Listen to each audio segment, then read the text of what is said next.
The floor is yours, Volodymyr. Thank you so much, dear Antonio, dear Ursula, dear leaders. I'm grateful to you for your attention to Ukraine and for the support that has helped us save so many lives since 2022. We have all come a long way, and yes, there were really many challenges and moments of doubt, but the fact remains Europe achieved a lot, and Putin didn't break Ukraine, and he didn't make Europe look like a loser.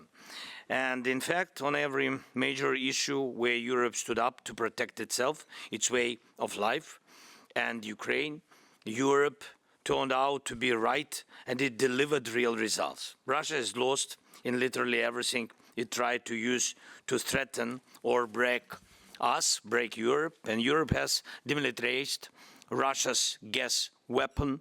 The continent no longer lets Moscow manipulate it with energy. And this is a historic achievement to my mind, something that just a few years ago seemed almost impossible. Russia hoped that Europe's defense support for Ukraine and the growth of Europe's defense industry would collapse, but that didn't happen either.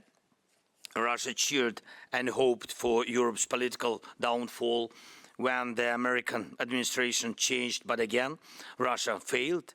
The EU's leadership and many national leaders did what was needed to protect Europe's interests. And Europe has learned how to neutralize the toxic political forces that Moscow funded for years to divide and weaken the EU. And yes, Russian hate propaganda is still out there, especially on social media, but it hasn't broken the most important network that holds Europe together, the network of solidarity. Solidarity that lives not just in official institutions or among leaders, but in people's hearts.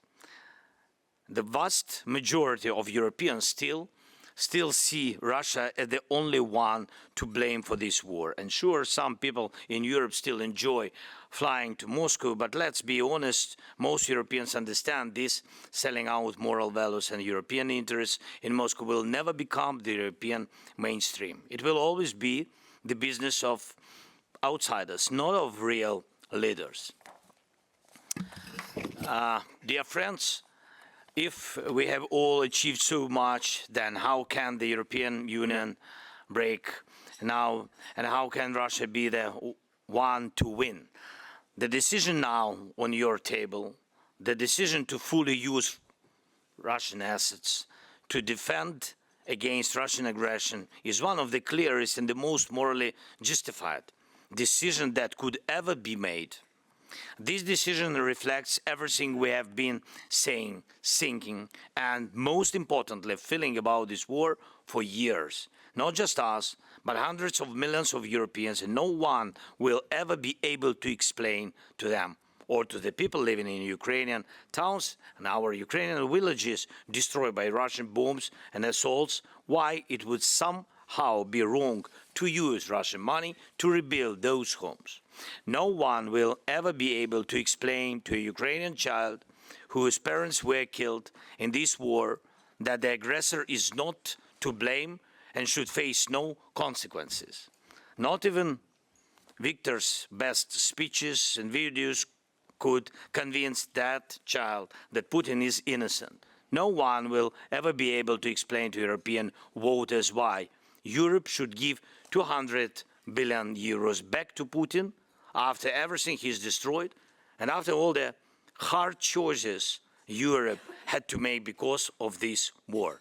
Just like authorities confiscate money from drug traffickers and take weapons away from terrorists, Russia's assets must be used to defend against Russian aggression and to build what was destroyed, exactly destroyed by Russian attacks. It's moral, it's fair, and it's legal, confirmed by the expertise of many professionals. It must be Europe that makes this decision, not someone out there pressuring Europe or trying once again to sell out European interests in Moscow. And if or when this decision is made to fully use Russian assets to defend against Russian aggression, then like other strong decisions Europe has made before, it will become clear to everyone over time This was the right choice, and it made Europe stronger. I want to be very clear. If the war doesn't end through diplomacy in the near future, and Russia keeps showing that it wants to keep fighting and attack even more next year, and we will use these funds mostly for weapons. It's understandable. And a big part of that will be spent on European weapons, which means this money will support your industries. And of course, most of these funds should work for Europe, for European and Ukrainian weapon industry. But we also need to stay flexible and be able to buy what Europe doesn't produce yet. It's a pity, but it's a fact. That includes weapons from the United States, like air defense missiles and other systems, including through the Pearl. And this is also a sign that America remains part of the process. I really know, dear leaders, that not everyone likes Pearl program, but how else are we supposed to get through this winter? We need missiles for Patriot systems. And if, on the other hand, diplomacy does succeed and Russia starts taking real steps to end this war, then the frozen Russian assets should be used for recovery after the aggression.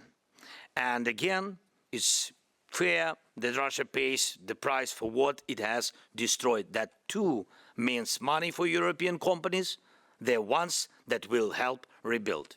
So if these funds can serve European security by holding the aggressor accountable for its war against Ukraine and against Europe, then why would we leave Moscow with any hope or confidence that the money will still come back no matter what it has done? And we must look at Putin and his decisions with complete clarity. He can keep this war going only as long as he has huge amounts of money to send more people to the front and to buy equipment abroad. We know Putin can't keep attacking and keep social stability in Russia at the same time, and he doesn't have enough money for both. And we already see signs of this. Russia has started cutting war expenses, and they even reduced the payments for those they sent to die. That clearly proves one thing: Moscow should not be getting any good signals about this money. Anything else would be a mistaken policy, and let's not give Putin hope that he can fight for another year or two, and then Europe will reward him for it by giving back 200 billion euros.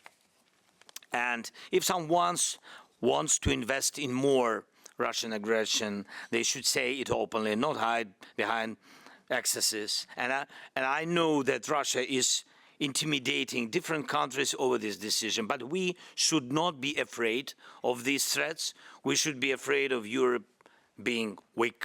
Dear leaders, one more question: how can anyone truly believe in future security guarantees, the ones we are discussing a lot and the ones written into Euro-Atlantic documents, if Europe can't deliver this?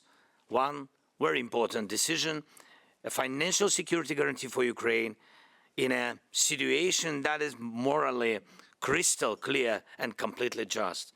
And if there is no European decision now, then all the wars we have heard for years about our European solidarity, autonomy, Europe's ability to defend justice globally will be meaningless.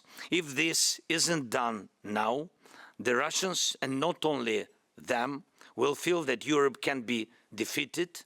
Defeat, that's definitely not what Europeans need. Your people need Europe to protect its own resources and stay at the center of global processes. Your people need Europe not to back down in front of aggressors. And Europe is and will always be the most important and the most powerful democratic space in the world, and one of the strongest forces in the world standing for peace. No reward for the aggressor. That is the key principle of peace. And that is exactly what needs to be proven now. The European Commission's proposal for reparation loans offers a smart, a fair approach, and it should become a strong contribution from the EU to strengthening Ukraine's position at the negotiation table. If we know, and if Putin knows, that we can stay resilient for at least a few more years, then his reason to drag out this war becomes much weaker. And this is exactly how pressure on the aggressor should work. Pressure that brings peace. The aggressor must pay for what was done. Thank you for your support.